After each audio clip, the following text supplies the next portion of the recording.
kisruh di tubuh NU ini apakah semata-mata karena faktor kepemimpinan, faktor nilai, atau memang ada rebutan kekuasaan di dalamnya? Ada juga rumor kan bahwa ini kan ada kekuatan politik yang berada di balik dinamika ini kan.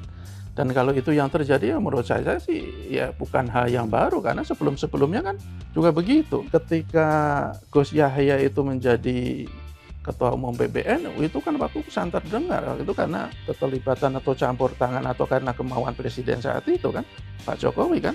Bahkan Kiai Said bilang dalam sebuah podcast itu terus terang, dia kalah karena tidak dikehendaki oleh Pak Jokowi. Akhirnya Gus Yahya yang jadi. Ada juga yang menyebut ini ada fitnah tambang gitu kan, karena ada kisruh tambang itu katanya begitu. Tetapi apakah itu benar atau tidak, ya masih harus diselidiki pula, masih harus diinvestigasi pula. Karena waktu menerima konsesi tambang itu kan baik Sekum maupun Ketum kan semuanya, termasuk juga Suriah kan sudah memberikan restu. Tidak ada yang menolak kan.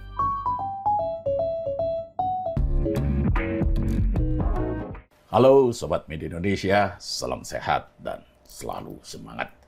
Jumpa lagi bersama kami dalam program Ordal, obrolan mendalam bersama orang-orang dalam. Saya Haryanto. Mas Abdul Qohar, apa kabar Mas Abdul Qohar? Alhamdulillah baik. 3 minggu loh tidak ketemu di kursi. Sampean masih ke Baitullah ya. Alhamdulillah. Yang jiwanya sedang didekap gitu ya. Sebelumnya Mas Qohar keliling ke Mesir, ke Kazakhstan ya, Uzbekistan, mengikuti Mendikdas. Tapi itu misinya bagus itu ya, mengenalkan bahasa Indonesia. Ya, misi mulia. Ya, misi mulia. Untuk pertama penggunaan bahasa Indonesia di sidang UNESCO, ya, yang ditandai oleh pidato Mendikdas Abdul Muti, lalu dilanjut dengan peresmian program studi bahasa Indonesia di universitas tertua di dunia, Al-Azhar, Kairo. Iya. Al-Azhar itu berdiri tahun 970-an lah. Makanya dia tertua kan. Dan di situ sebelumnya kan bahasa Indonesia hanya sebagai mata kuliah pilihan gitu ya. Iya. Dan mahasiswa sedikit. Sekarang sudah punya sebagai prodi sendiri. Program studi tersendiri ya, jurusan ya. Yang daftar ada 350-an orang. Ya, semuanya pasti bukan dari Indonesia. Iya. Kalau dari Indonesia ngapain ke Mesir? Namanya jauh-jauh ke Mesir untuk cari jurusan bahasa Indonesia kan gitu. Ya orang-orang dari luar Indonesia, penutur asing yang mencintai bahasa Indonesia. Biasanya mereka tertarik karena ya komunitas Indonesia di Mesir kan banyak, 20 ribuan lebih. Jadi bahasa Indonesia mendunia. Ya, tapi termasuk di Al-Azhar Kairo itu kan ada lebih dari 10.000 kan mahasiswa kita yang kuliah di sana. Kalau dihitung ya 20-an ribu lah. Iya, hampir 20 ini ribu. juga Besar, banyak ya. Di sana itu kalau kita belanja apa itu ada tulisan harga pas. Kayak Tanah Abang itu harga pas itu kan ya karena saking banyaknya komunitas Indonesia. Ya sama kayak pedagang di Arab. Tapi kita tidak ngomongin bahasa Indonesia kan. Jadi kita ngomongin apa ini? Ya sesuai dengan baju saya aja. Ngomongin yang hijau-hijau yang lagi kisruh. Nahdlatul Ulama lah. Kisruh di tubuh NU. Kisruh di tubuh NU. Tapi ada yang bilang NU itu bukan Nahdlatul Ulama. Newcastle United.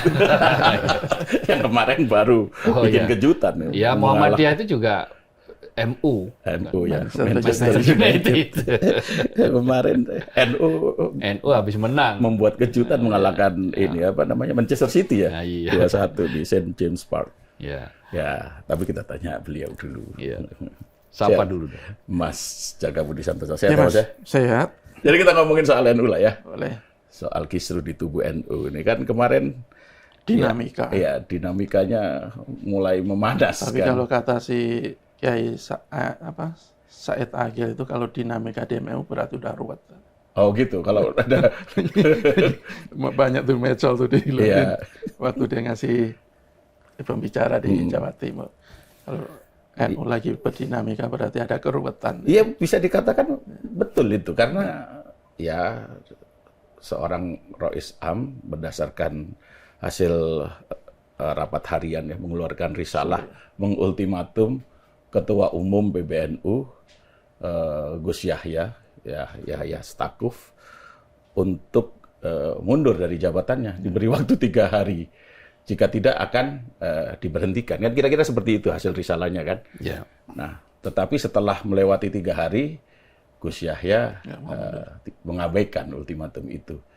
Setelah mengumpulkan ketua pengurus wilayah NU di Surabaya, seolah-olah dia mendapatkan modal untuk mengatakan bahwa menolak untuk mundur seperti yang diultimatumkan oleh Suriah. Ya kan yang kita tahu bahwa permintaan mundur itu atau ultimatum untuk mundur itu kan awalnya dipicu oleh kehadiran seorang akademisi ya yang pro-Zionis, Peter Berkowitz ya, baik di UI tempat Gus Yahya menjadi ketua Majelis Wali Amanah dan juga di acara NU ya. Akademi Kepemimpinan Nasional NU gitu. AKN. AKN. Nah, apakah hanya itu yang menjadi faktor atau ada dinamika internal tadi yang disebutkan oleh Kiai Haji Said Agil gitu? Kalau di itu kan 3 poin ya di Suriah ya, hasil risalah rapat Suriah itu alasan mundur, alasan yang menyebabkan Suriah meminta agar Gus Yahya mundur kan yang pertama karena tadi itu Peter Berkowitz itu dari yang dianggap sebagai pro-Zionis, pro-genocide itu, pro-genosida, tapi kok tetap diundang untuk memberikan pelatihan ya, kepemimpinan nasional lagi kan di kalangan Nahdliyin, di kalangan para calon pemimpin NU gitu. Apa relevansinya? Lalu yang kedua kan soal keuangan katanya. Ada soal keuangan yang yang dianggap tidak sesuai dengan penggunaan untuk jamiah. Tetapi persisnya seperti apa kan memang tidak disebutkan di poin itu. Dan yang ketiga itu adalah soal terkait dengan pelibatan lah kira-kira organisasian NU menjalankan manajemen dengan cara yang dianggap tidak pas, tidak tepat itu. Nah, dari 3 poin itu ternyata publik punya atau sebagian kalangan NU punya analisis sendiri. Itu bisa kita lihat dari berbagai media sosial, akun media sosial yang mengatasnamakan misalnya santri keren, mengatasnamakan santri bersama, ada NU bersatu dan seterusnya, yang menyebut-nyebut sebetulnya ini problem lama. Apa itu problem yang sudah berbulan-bulan itu? Problem bahwa memang antara ketua dan sekjen itu tidak akur. Sekjennya Gus Ipul, ketua umumnya Gus Yahya kan gitu. Nah, bukti ketidakakurannya menurut beberapa akun ini adalah sudah beberapa bulan terakhir itu penetapan pengurus di tingkat cabang itu tidak ada teken dari sekjen. Ada 50, katanya 50 ya, ada 50 pengurus di level cabang itu SK-nya yang teken hanya ketua umum itu. Tapi sekjennya nggak teken, padahal menurut ADART harus ada teken sekjen. Nah, konon katanya, dan ini tentu saja masih wajib diverifikasi ya, karena memang belum diverifikasi dan Gus Ipul juga belum mau bicara soal ini. Konon katanya kenapa menolak menandatangani ya karena mereka yang mau diangkat ini ya tidak mau menyampaikan kira-kira ya sesuai atau taat dengan apa yang disampaikan oleh Gus Ipul dan Suriah. Nah, dari kalangan Suriah sendiri juga, kalau saya kutip dari Profesor Nadir Shah Hussein, Gus Nadir itu, antara antara Rois Am dan Katib Amnya juga nggak akur katanya gitu. Katib Am itu kan sekretaris umum ya, sekretaris gitu. Rois Am itu pemimpin umum gitu. Nah, dari kondisi itu, NU itu dalam perspektifnya Gus Nadir sebetulnya sudah mulai bergeser, sudah tidak lagi menjadi Jam'iyah yang mengurusi kalangan Nahdliyin, tapi ya menjadi sebuah organisasi yang mengurusi pengurus sendiri, gitu. Kepentingan pengurus sendiri. Ini kritik dari dalam, dari Gus Nadir. Nah, itu beberapa persoalan yang tadi disebutkan oleh akun-akun itu. Ada juga yang menyebut ini ada fitnah tambang, gitu kan, karena ada kisruh tambang, gitu, katanya begitu. Tetapi apakah itu benar atau tidak? Ya masih harus diselidiki pula, masih harus diinvestigasi pula. Karena waktu menerima konsesi tambang itu kan baik Sekum maupun Ketum kan semuanya, termasuk juga Syuriah kan sudah memberikan restu. Betul. Tidak ada yang menolak kan waktu itu di kalangan pengurusan NU. Muhammadiyah juga nerima, meskipun juga waktu itu penolakannya keras sekali. Nah ini kan kalau betul bahwa ini karena kisruh urusan tarik-menarik izin usaha pertambangan, ya memang sangat repot. Ini itu yang dimaksud karena salah satunya karena pengelolaan keuangan. Boleh jadi, tapi kan ada yang nyebut-nyebut bahwa dari tambang itu ada konsesi yang nilainya ratusan miliar, yang itu tidak dikelola secara benar atau mungkin di-keep. Tapi perspektif dari akun-akun yang di medsos ini kan tergantung dia berada di faksi siapa, di pihak yang mana. Kalau berada di pihak Gus Yahya, di satu sisi ya pasti akan membela Gus Yahya. Sementara ketika dia berada di sayap atau di sisi yang lain, ya dia akan menganggap bahwa putusan Syuriah ini harus ditindaklanjuti. Tetapi yang prinsip bahwa gonjang-ganjing di PBNU seperti ini bukan perkara pertama. Itu sudah pernah terjadi di tahun 82. Ketika waktu itu ketua umum PBNU-nya Pak Kiai Haji Idham Khalid itu. Idham Khalid itu ketua NU terlama, ketua Tanfidiyah terlama. Sebelum digantikan oleh Gus Dur ya? Ya, 28 tahun. Jadi tahun 82 itu ketika itu kan ketua umum PBNU merangkap sebagai presiden P3. Dulu sebutannya bukan ketua umum P3, presiden PPP.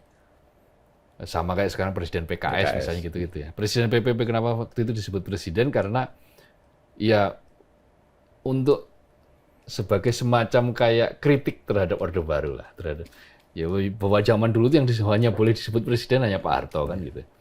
Maka kemudian PPP menggunakan presiden. Nah karena itulah kemudian PPP dikerjain kan itu oleh pemerintah Orde Baru. Dimasukkanlah itu orang namanya John Naru. John Naru ya, ya betul. John Naru, legend itu ya. Tapi kelak di kemudian hari John Naru nggak bisa dikendalikan juga. Lepas kendali juga diganti lagi. Jadi ketika John Naru masuk di situ dia mulai mengamputasi lah orang-orang NU. Nah Kiai sepuh di NU merasa bahwa Kiai Idham Khalid tidak berdaya. Dia dianggap sebagai biang kerok dari ulama-ulama yang terpental dari P3. Waktu itu dari Kiai dari Asam Bagus ya, dari Kiai Haji Asy'ad Samsul Arifin itu meminta agar Pak Yai Idham Khalid mundur. Akhirnya dengan tekanan yang sangat keras, Idham Khalid mundur hanya sehari, lalu cuma diprotes sama pengurus-pengurus yang lain. Nggak boleh mundur. Akhirnya dicabut lagi surat pengunduran diri, mundurnya harus di muktamar. Nah, lalu kemudian mundurlah dia di muktamar. Dan di muktamar tahun 84 di Cipasung itu berakhirlah masa kepemimpinan terlama Kiai Haji Idham Khalid di Tanfidiyah selama 28 tahun dan digantikan oleh Gus Dur waktu itu. Nah, Gus Dur kemudian setelah itu lahirlah yang dinamakan dengan Khitoh, NU kembali ke Khitoh.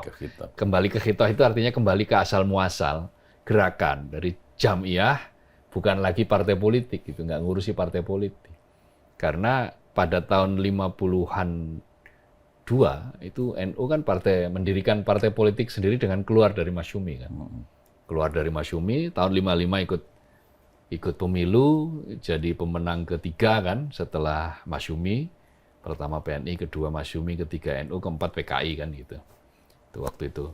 Nah, tapi setelah itu dia tetap berpolitik gitu. Ketika Orde Baru lahir, NU ini tetap menjadi unsur dari P3. Melebur dalam. Jadi P3 itu kan unsurnya ada NU, MI.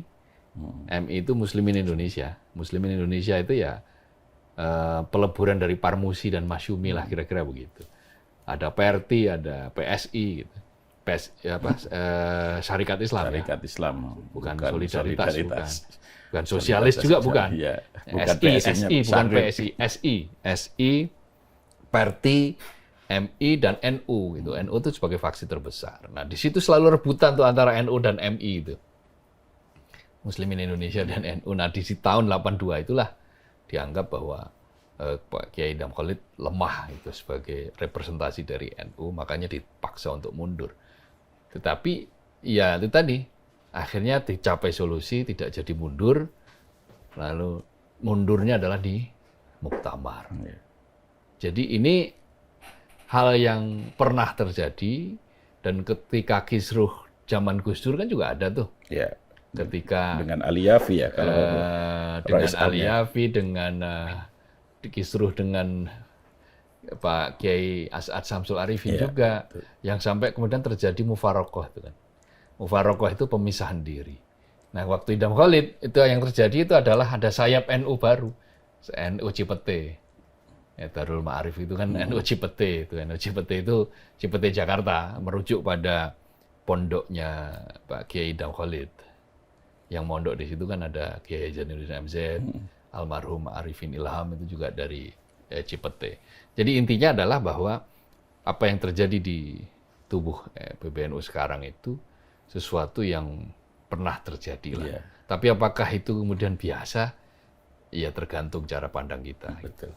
Ya, tetapi realitas saat ini kan Gus Yahya menolak ultimatum dari Rais Am Kiai Haji Miftahul Akhyar ya. Dah, ini kan kemudian banyak orang menerjemahkan bahwa Gus Yahya ini masih solid kekuatannya. Ya, kalau kita bicara mekanisme di internal PBNU kan. Nah, jika sudah demikian, kelanjutannya seperti apa? Solusinya bagaimana? Ya, kalau kita lihat sebenarnya kan kepemimpinan Gus Yahya ini kan bukan pertama kali digoyang kan.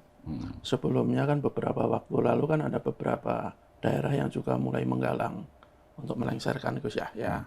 Tetapi yang terjadi sekarang menurut saya tantangannya itu ya jauh lebih berat.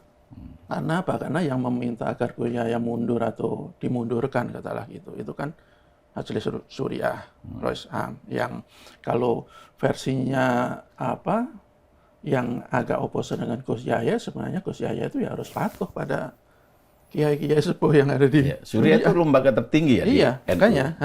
Tetapi kalau versinya Gus Yahya yang bisa mengganti atau melengsarkan atau memakzulkan ketua umum PBM itu kan hanya muktamar luar biasa. Yeah.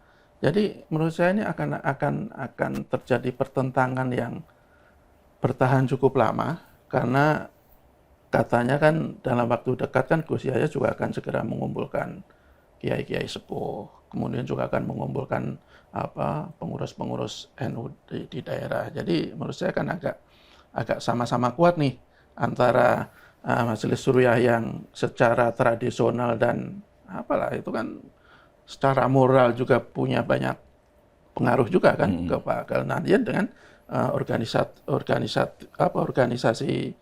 NU yang dipegang oleh Gus Yahya. Jadi begini, saya juga pernah menulis podium sebenarnya. Beberapa waktu lalu itu saya menulis, judulnya itu saya kasih judul Mundur Saja Pak Kiai. Waktu itu saya menyoroti kisruh di UI. Kebetulan saya alumni UI, dan terus terang saya termasuk orang yang malu ketika UI itu mendatangkan seorang Peter Berkowitz untuk waktu itu untuk orasi ilmiah di pengenalan sistem akademik untuk program pascasarjana. Usut punya usut yang mengusulkan nama Peter Berkowitz itu ternyata Gus Yahya sebagai Ketua Majelis Wali Amanah.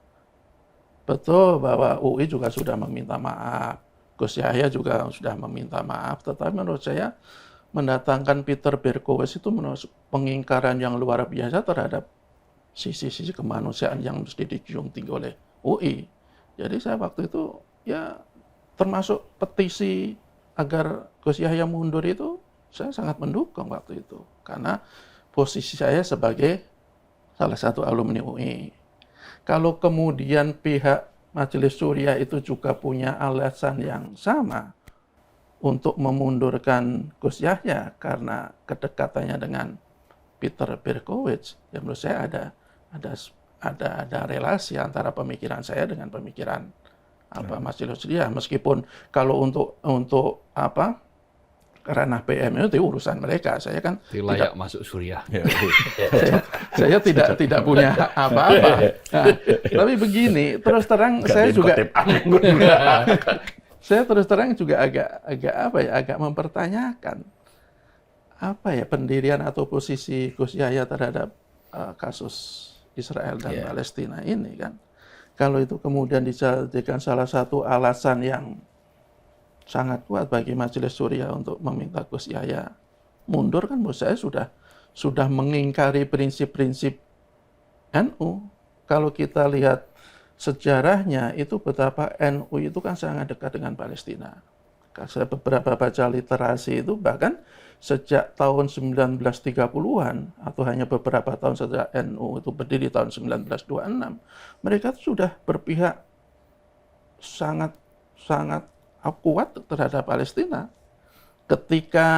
Ketika kolonialisme Inggris masih menduduki wilayah Palestina, kemudian mendatangkan para imigran Yahudi dari seluruh dunia, itu NU itu sudah bersikap. Ada dua seruan yang dia berikan.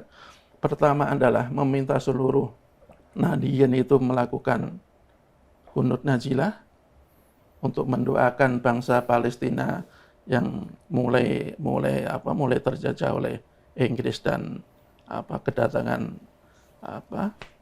Yahudi kan mengumpulkan materi.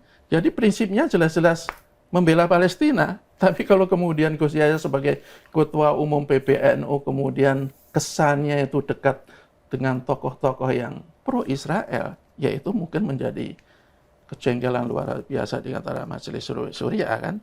Jadi itu salah satu alasan yang menurut saya cukup kuat bagi mereka. Tapi pertanyaannya kenapa baru sekarang? Kejadiannya itu kan Agustus. Yeah. Waktu Peter Berkowitz itu didatangkan untuk mengisi di Akademi Kepemimpinan Nasional dan UI itu kan Agustus. Sekarang sudah November. Kenapa baru sekarang? Gitu loh. Apakah selama ini baru mereka masih melakukan kajian-kajian, kan kita tidak tahu ya. Atau apakah karena ada faktor-faktor lain yang memperkuat alasan Majelis Syuriah untuk melengsarkan Gus Yahya, saya juga tidak tahu. Tetapi yang pasti alasan yang mereka kemukakan agar prinsip-prinsip NU itu tidak ternodai dan tidak semakin melenceng semakin jauh, ya mungkin bisa dipertimbangkan oleh mereka. Ya, meskipun Gus Yahya kan sempat beralasan bahwa tidak mengetahui keterkaitan antara Peter Berkowitz dengan aktivitas dia sebagai pendukung Israel gitu kan. Ya, itu kan. Tetapi kan itu alasan yang menurut saya juga menilainya itu alasan-alasan yang cukup naif. Iya, betul. Karena kalau kita lihat sejarahnya itu kan Gus Yahya itu sudah bertemu dengan Peter itu kan sejak 2020. Iya. Kemudian 2022 kalau nggak salah ketemu lagi. Kemudian ya itu puncaknya kemarin dia datang ke sini. Apakah seorang Gus Yahya tidak mengetahui latar belakang Peter? Yeah. Termasuk dengan UI. Konyol betul gitu. UI itu tidak paham latar belakang seorang akademisi yang didatakan untuk memberikan pembekalan karena begitu kan. kepada para mahasiswa program pasca sarjana. Makanya waktu itu alumni itu, sebagian alumni kan marah besar waktu itu. Termasuk. Ya itu Ya, tadi. saya termasuk, ya terlalu naif Termasuk itu, konyol menulis gitu podium loh. tadi itu. Menulis podium. Mundur saja Pak Kiai katanya judulnya. Sebagai alumni. Iya, kalau kita tarik lebih jauh lagi kan, dalam satu kesempatan juga Gus Yahya pernah bertemu dengan Benyamin Netanyahu kan. Itu yang fotonya selalu dikeluarkan ketika ada urusannya dengan keterkaitan antara NU dengan Israel, terutama keterkaitan antara Habis itu saya Gus wawancara. Yahya. Oh, setelah itu Gus Yahya. Iya, tahun 2018. 2018. Saya wawancara waktu itu saya sebagai host di Newsmaker. Newsmakernya Medcom. Medcom. Saya wawancara di salah satu resto di Kuningan situ. Mewawancarai apa maksud kunjungan Gus Yahya ke Israel itu di 2018. Meskipun waktu itu jabatannya belum ketua umum PBNU belum. kan. Tapi dia masih udah pengurus ya? Sudah pengurus. Ya sudah pengurus, tapi dia belum, dia itu aktivis perdamaian dunia itulah di situ. Nah dari situ jejaknya sih sebetulnya. Dan saya tanya, saya itu datang ke sana justru untuk membela Palestina, alasannya kira-kira begitulah. Untuk menyampaikan supaya suara Palestina itu didengar oleh kalangan Israel, kalangan Yahudi, kalangan Zionis. Kalau tidak ada yang menyuarakan tentang mereka, ya bagaimana? Ya selama ini kurang kencang apa suaranya? Suaranya udah sangat kencang, toh nggak didengar juga oleh Israel. Karena ini prosesnya tidak bisa dalam sekejap, negara yang sangat dikdaya saja. Nggak bisa Nggak kok. digubris ya. Nggak digubris kok. Donald Trump itu. Sekarang buktinya kan nggak terlalu digubris. Setelah perjanjian damai kan sempat terjadi serangan juga. Nah itu kan karena Israel terpojok oleh dunia yang sudah berubah aja kan. Dunia yang semakin muak terhadap Israel kan. Di mana-mana terjadi demonstrasi. Di Amerika ribuan orang. Di Eropa ratusan ribu orang. Di mana-mana Amerika dikucilkan. Ketika perang dengan Iran dikiranya Israel mendapatkan simpati, tapi ternyata enggak malahan kan gitu. Terakhir itu ini ya apa? Pep Guardiola ya. Pep Yang dia Guardiola gelar pertandingan Iya. apa? Solidaritas ada Ya Palestina. nggak usah jauh-jauh lah. Selain sikap NU yang tegas terhadap Israel, sikap pemerintah kita juga kan sangat tegas. Gitu. Pemerintah kita jelas bahwa jelas. Two state solution, jadi solusi dua negara. Nah itu kan yang kembali ke 2018 itu kan saya tanya ya, waktu itu Gus Yahya bilang saya ini ingin membangun apa yang disebut dengan rahmah katanya. Rahmah yang hilang dari sikap-sikap kemanusiaan. Itu rahmah itu saling mengasihi sesama manusia gitu. Nah itu yang dikembangkan, yang dibilang waktu itu. Tapi ternyata ya kan karena dia mengaku sebagai penerus Gus Dur lah, apa yang disampaikan oleh Gus Yahya. Jadi bahwa apa yang dia lakukan itu sebetulnya meneruskan apa yang pernah dilakukan oleh Gus Dur di Israel, yaitu menjadi jembatan. Tapi kan Yahya Khalil Stakuf jelas bukan Abdurrahman Wahid kan gitu. Levelnya kan terlalu jauh. Levelnya masih terlalu jauh. Jadi bahwa kemudian dia mendapatkan amanat mandat untuk meneruskan itu, kita hargai itu. Tetapi ketika Gus Yahya sudah menjadi ketua umum PBNU, dia kan pasti harus menimbang banyak hal. Nah, itu yang kemungkinan yang terjadi kenapa dia dalam posisi yang serba sulit. Lalu akhirnya ketika Suriah betul-betul memainkan kartu as Israel ini sebagai sebuah jeweran untuk Gus Yahya, ya terjadilah itu gonjang-ganjing. Meskipun kata Pak Kiai Haji Mustafa Bisri itu bukan gonjang-ganjing, ya biasa aja lah. Kan kamu yang pengen jadi ketua NU. Ya, kalau pengen jadi ketua NU ya risikonya ya begini lah. Harus siap ditarik ke sana, tarik ke sini. Gus Yahya ini kalau tidak salah keponakan ya, ada hubungan ponakannya Gus Mus ya. kan. Ya, ponakannya Kiai Haji Mustafa Bisri. Kakaknya Kiai Haji Mustafa Bisri itu kan Kiai Khalil Bisri pernah jadi anggota DPR MPR. Nah, putranya itu dua yang jadi pejabat ya. Ya Gus Yahya itu waktu itu pernah jadi jubirnya Gus Dur, lalu jadi ketua PBNU, lalu Gus Yakut. Ya, jangan lupa juga Gus Gus Yakut. Yakut itu adiknya Gus Yahya ini Yahya, mantan Menteri Agama. mantan Menteri Agama. Yang sering ditulis sama Mas Jaka. Yang sekarang jadi ketua GP Ansor. GP Ansor, ya. Tapi emang sekarang masih nggak? Masih kan? Kayaknya masih. Ketua Ansor masih. Kan udah diganti itu siapa? Oh ya, sorry, sudah ganti. Sudah diganti. Sorry, betul. Sudah ganti. Ya beberapa, udah setahun lebih lah, setahun lebih diganti. Nah, yang paling jelas itu adalah begini. Ada yang menarik ketika kumpul-kumpul di Surabaya itu, yang PWNU dikumpulkan oleh Gus Yahya itu. Kemarin ini ya, yang belum lama ini. PWNU Jawa Timur itu nggak datang loh. PWNU Jawa Timur nggak datang. Terus beberapa kiai sepuh juga belum bersuara. Mereka menyebut bahwa itu istilah dalam mereka itu khuruj minal khilaf. Khuruj minal khilaf itu menghindari konflik. Jadi mereka mencoba untuk berhati-hati, tenang dulu, meraba ini ada persoalan apa. Ya. Jadi di kalangan NU sendiri pun belum jelas ini ada masalah apa dia.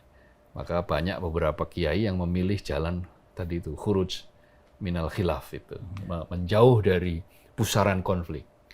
Dan itu yang dilakukan misalnya kayak PWNU Jawa Timur. Terus beberapa anggota Syuriah kan nggak terlibat, seperti tidak mau terlibat juga. Prof. Nasaruddin Umar kan Menteri Agama sekarang kan anggota Syuriah. Mantan Menteri Pendidikan Pak Nuh, Muhammad Nuh juga anggota Syuriah. Tapi kan mereka nggak datang. Beliau mungkin nggak datang.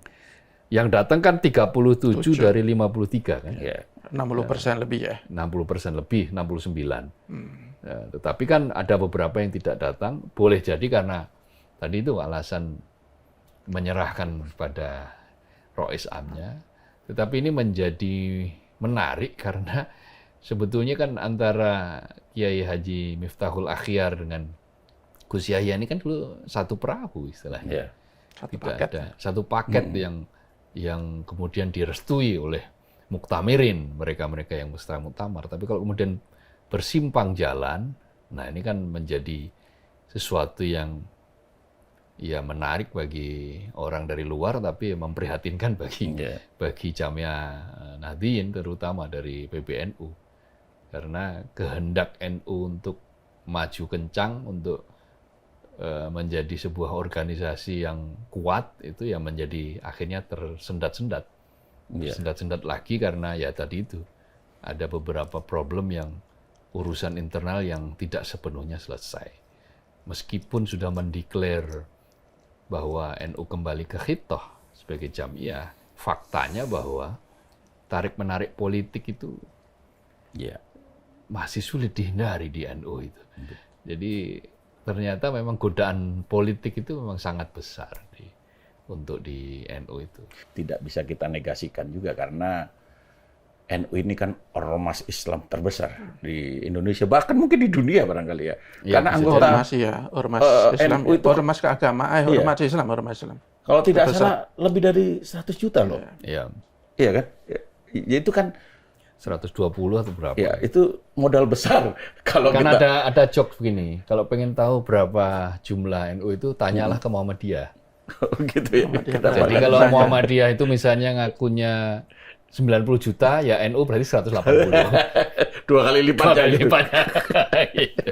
Ya, itu kan jadi modal besar untuk ditarik ke ranah politik. Iya kan.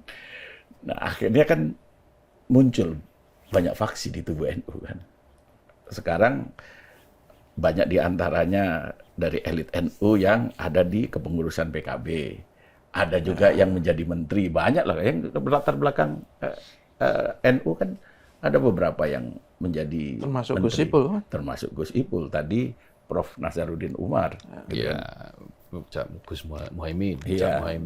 Caimin gitu kan. Nah, itu kan bukan tidak mungkin akan memanfaatkan 100 juta lebih dari Nahdliyin ini untuk ditarik ke ranah politik. Jadi kalau menurut saya bukan semata-mata karena faktor Peter Berkowitz, tapi ada faktor-faktor lain yang menyertainya. Nah, godaan itu kan tidak bisa dihindari juga kan. Kalau kita lihat kan sekarang, tadi Mas Kohar bilang bahwa hubungan antara Gus Yahya dengan Gus Ipul kan juga tidak harmonis. Mulai renggang. Mulai renggang kan. Ya spekulasi-spekulasi itu kan bisa saja muncul. Nah yang jadi pertanyaan ini, pada akhirnya konflik yang atau kisruh di tubuh NU ini, apakah semata-mata karena faktor kepemimpinan, faktor nilai, atau memang ada rebutan kekuasaan di dalamnya? Ya kalau dalam sejarahnya itu kan setiap penguasa itu kan ingin selalu bisa memiliki dalam tanda kutip NU kan. Tadi disebutkan karena masanya begitu banyak, bisa menjadi modal untuk elektoral ketika ada pemilu atau pilkada. Ya ada juga rumor kan bahwa ini kan ada kekuatan politik yang berada di balik dinamika ini kan. Dan kalau itu yang terjadi ya menurut saya sih ya bukan hal yang baru karena sebelum-sebelumnya kan juga begitu. Ketika Gus Yahya itu menjadi ketua umum PBNU itu kan waktu santer dengar waktu itu karena ikut keterlibatan atau campur tangan atau karena kemauan presiden saat itu kan Pak Jokowi kan. Bahkan Kiai Said bilang dalam sebuah podcast itu terus terang ya dia karena dia kalah karena tidak dikehendaki oleh Pak Jokowi. Akhirnya Gus Yahya yang jadi. Ya menurut saya sih wajar-wajar ketika seorang presiden katakanlah untuk bisa untuk punya kepentingan dengan NU.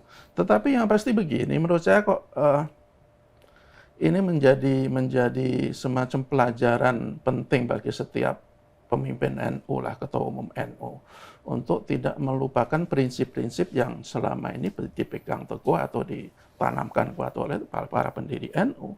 Termasuk tadi saya kembali lagi ke soal Israel. Selain Gus Yahya yang dituntut mundur, belakangan kan Suriah juga melengsarkan penasihat khusus PBNU kan, Olan Charles yang internasional itu, penasihat urusan internasional. Ya karena itu kan rumornya juga corongnya Israel, Zionis.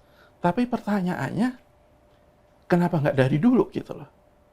Apakah waktu itu Gus Yahya dengan sepihak mengangkat Taylor ini sebagai penasihat khusus, atau karena sepengetahuan atau bahkan direstui oleh Suriah? Itu kan jadi pertanyaan, saya tidak terlalu ngerti soal itu.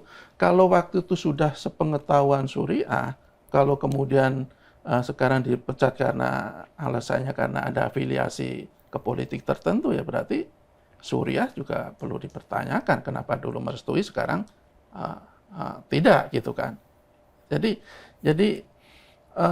tetaplah jadi pelajaran sebagai ketua PBNU itu jangan berseberangan dengan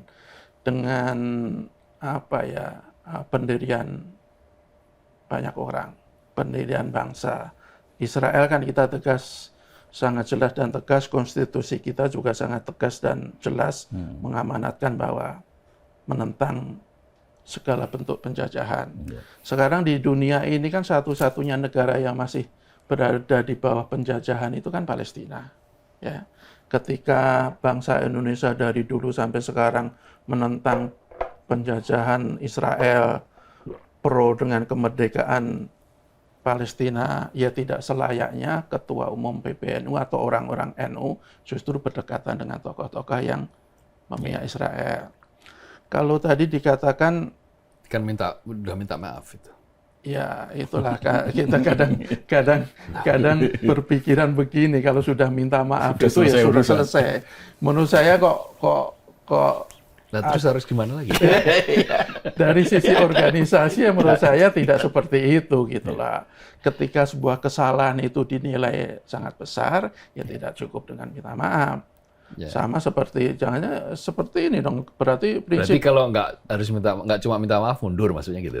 Ya enggak, soal mundur enggaknya itu tergantung aturan di PBNU ya, itu hak dia. Tapi bagi saya begini, ya prinsip-prinsip NU, prinsip-prinsip organisasi keagamaan atau organisasi masyarakat apapun lah itu ya jangan diingkarin. Kalau tadi Mas Kohar wawancara Gus Yahya katanya dia datang ke sana untuk menyuarakan kepentingan Palestina misalnya, ya saya setuju. Lawang PBB aja kan nggak dianggap. Wong, yang ditakuti Israel itu kan cuma satu. Siapa kan tahu PBB nggak Amerika. dianggap, tapi yang ditakuti ternyata orang NU. Bisa aja tuh, loh. Kalau kemudian kenapa begini, kenapa sih ketika dunia mengecam habis-habisan genosida yang dilakukan Israel terhadap rakyat Palestina di Gaza, itu malah ada 5 tokoh NU yang berkunjung ke sana. Ya, meskipun setelah itu kan diberikan sanksi organisasi yang keras, Itu jadi alasan juga oleh para pendukung Suriah. Kalau pengurus biasa itu karena dia ke sana dipecat, ya kenapa Gus Yahya tidak? Itu kan alasan-alasan mereka ya. Tapi sekali lagi betul bahwa bisa jadi ini ada kekuatan politik di belakangnya, tetapi saya tidak terlalu pedulilah katakan. Tapi yang pasti yang ingin saya tekankan ya, pimpinan NU termasuk pimpinan organisasi apapun ya harusnya berpihak pada sisi kemanusiaan yang sekarang dicapai-capai Israel di Palestina. Saya sih itu. Mas Kohar, kalau kisruh di tubuh NU ini berkepanjangan, dampaknya apa? Bagaimana kepercayaan publik terhadap NU sebagai ormas terbesar di Indonesia?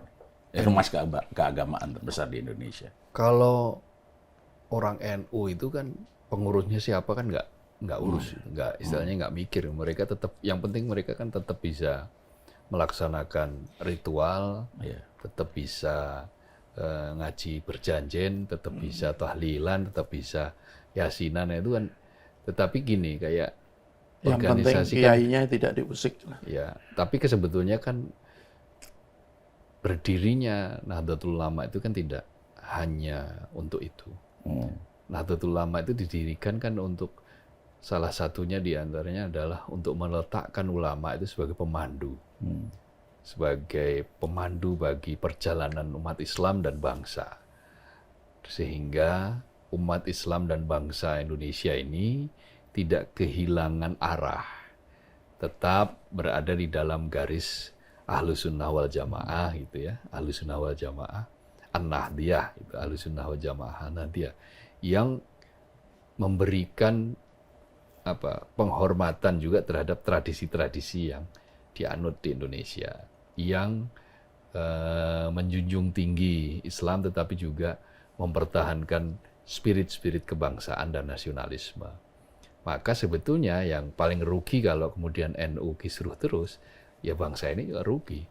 Kenapa? Karena ya hampir separuh dari bangsa ini kan orang NU, hampir separuh ya. Kalau 120 kan nggak sampai separuh. Penduduk Indonesia 280 juta. Nah, kalau hampir separuh orang ini kemudian organisasinya, jamiahnya itu terus-menerus gonjang-ganjing, tidak stabil, ya tentu pandangan di luar sana itu akan melihat bahwa oh ternyata organisasi keislaman terbesar itu hobinya kisruh gitu. Seperti kan ini kan sudah masuk di Al Jazeera itu beritanya. Jadi sudah masuk di Al Jazeera dengan sebuah judul yang ya internasional banget gitu kan. Diminta mundur karena pro Israel gitu. Kira-kira termasuk di itu Time of Israel. Time of itu Israel. diberitakan juga. Jadi ini bukan kaleng-kaleng, ini kan sebuah organisasi besar yang kemudian disorot juga oleh dunia luar. Tapi begini, prinsipnya adalah bahwa ini kalau menurut saya akan menemukan jalannya ketika nanti para kiai-kiai sepuh itu turun gunung. Siapa kiai sepuh itu? Kiai sepuh yang relatif netral, yang ada di tengah. Yang sekarang ini berada duduk sebagai mustasyar lah. Di mustasyar itu kan ada Kiai Haji Mustafa Bisri misalnya.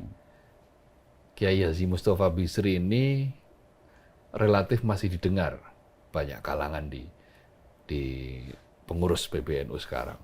Kenapa? Karena Gus Mus ini tidak istilahnya udah selesailah dengan dirinya sendiri, Wong dijadikan Rois Am aja hanya mau 1 periode. Nggak mau diangkat lagi untuk berikutnya. Ketika Muktamar NU di Jombang waktu itu berlarut-larut, itu Gus Mus sebagai Rois Am sampai mengatakan kalau saya diminta untuk sujud di kaki saudara-saudara, saya akan sujud.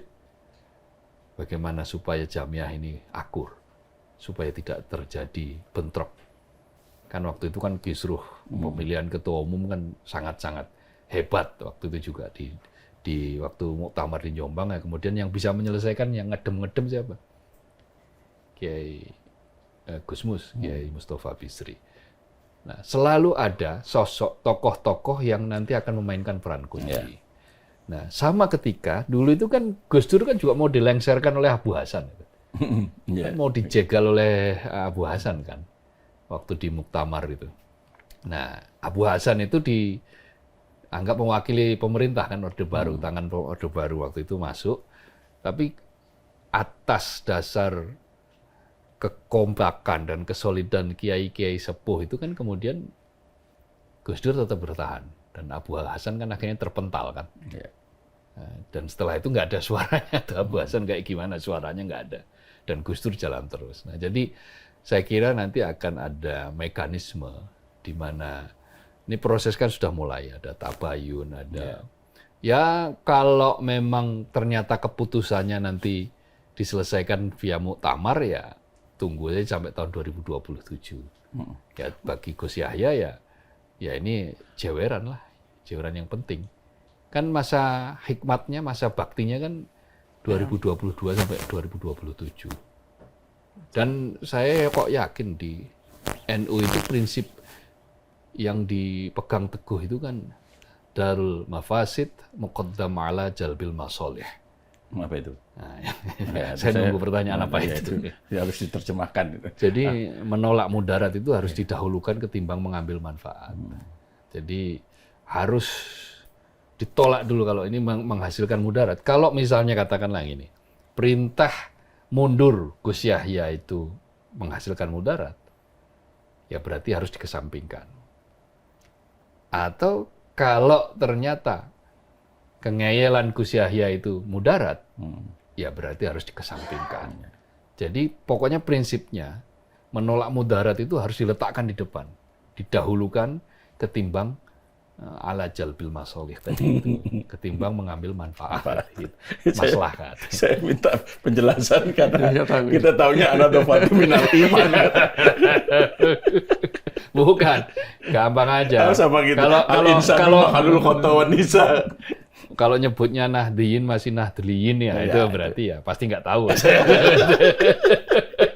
Tapi kalau nyebutnya udah Nahdiyin, Nahdiyin. Sama itu ya, Nahdlatul sama Nahdlatul. Ya, Nahdlatul. Cuma sampai sekarang kan kiai sepuh itu belum ada yang bersuara kan ya. Atau kalau bersuara juga masih netral kan. Ya, itu tadi masih yang khuruj minal khilaf itu tadi masih mencoba untuk menjauh dulu dari pusaran konflik tapi sambil melihat itu. Tapi pada saatnya nanti akan turun. Ada satu soal lagi, Mas Eka, ini yang terkait dengan pengelolaan keuangan. Ya. Ini yang dimaksud sebenarnya apa? Dan apa pengaruhnya bagi kredibilitas NU? Iya, kalau dari Syuriah kan tidak dijelaskan pengelolaan keuangan seperti Nah, kira-kira maksudnya ini kira-kira soal apa nih? Kalau kemarin itu kan Gus Yahya dia bilang katanya ada rumor penggunaan uang sekitar 900 miliar. Cuman Gus Yahya tidak mau menanggapi karena itu hanya rumor. Tapi dia tahu ada rumor seperti itu. Makanya sebenarnya lebih bagus begini menurut saya. Itu Syuriah itu ya terang-terangan saja yang dimaksud pengelolaan keuangan yang bermasalah itu seperti apa, sehingga tidak menjadi rumor liar di masyarakat. Kalau kemudian memang ada penyimpangan lah katakanlah begitu, ya Gus Yahya sebagai ketua umum kan ya harus mempertanggungjawabkan. Tetapi bentuk pertanggungjawabannya itu seperti apa, itu kan mekanisme organisasi NU. Menurut saya juga tidak mau mengatakan solusinya harus ini harus itu. Itu kan mereka ada punya mekanisme sendiri. Tapi yang pasti begini, harus kita katakan bahwa NU belakang ini ya apa ya, pandangan negatif terhadap NU itu kan di kalangan masyarakat pun agak meningkat ya terutama karena ada penilaian bahwa para pengurus NU itu kembali terlibat di politik, kembali berpihak ketika ada pesta demokrasi. Kemudian juga soal keuangan kemarin soal pengelolaan tambang itu kan juga di kalangan jamaah NU juga pro kontranya kan cukup keras itu kan. Ada yang meminta agar NU menolak sehingga bisa fokus untuk merawat umat, tetapi ada juga yang setuju karena untuk bisa merawat umat, untuk mensejahterakan umat ya perlu uang kan, itu kan bisa didapat dari bukan tambang. Masuknya NU ke tambang itu alasannya adalah alasan untuk menjaga agar tambang itu pro lingkungan. Enggak itu yang alam. Jadi bukan duit. Ya itu kan yang tadi kan dikesankan duit. Enggak, itu pembicaraan di pro kontra di bawah gitu. Itu termasuk tapi alasan itu apakah alasan itu dipercaya atau enggak kan makanya itu Muhammadiyah juga begitu kan, alasannya begitu. Tapi kan di kalangan masyarakat, di kalangan jamaah NU sendiri kan ada perbedaan pandangan. Yang jelas juga kan apa yang dilakukan oleh Menteri Agama masanya Pak Jokowi. Betul. Itu kan semakin menyudutkan NU kan. Meskipun sampai sekarang juga belum terbukti bahwa Gus Yakut itu kan tersangka saja kan belum. Tetapi apapun saya setuju bahwa ini sebuah teguran luar biasa bagi pengurus NU, utama Gus Yahya ya. Mengelola NU, organisasi sebesar NU itu ya memang tidak boleh ada potensi untuk menyimpang dari prinsip-prinsip yang sudah ditanamkan jauh sebelumnya kan. Ya mudah-mudahan ini agar segera cepat selesai, tapi kok menurut saya perlu waktu agak lama ini karena ada dua kekuatan yang besar, sama-sama besar di kalangan NU. Tapi ya peran kiai sepuh saya pikir akan sangat menentukan dan mudah-mudahan akan segera akur. Apakah solusinya itu Gus Yahya harus mundur? Ya itu urusan mereka. Atau Gus Yahya tetap menjabat sampai 2027 sampai muktamar berikutnya dengan catatan-catatan tertentu, yaitu urusan mereka gitu. Atau tabayun tadi itu rekonsiliasi. Kalau versinya pendukung Suriah kemarin di Metro TV kalau tidak salah pas wawancara itu ya sebenarnya khusus untuk kasus Israel ya sebenarnya Suriah itu sudah menerima klarifikasi secara tidak langsung. Klarifikasi yang dilakukan Gus Yahya itu kan sudah disampaikan ke publik tuh, juga ke pengurus wilayah NU ya, buat apalagi di ini. Tapi apapun mudah-mudahan ini cepat selesai, cepat berakhir dengan demi kepentingan umat lah, khususnya umat NU. Mas Gar, pertanyaan terakhir. Ada nggak elit di luar NU yang memanfaatkan konflik atau kisruh di dalam tubuh NU ini? Kalau saya bilang nggak ada ya, apa iya?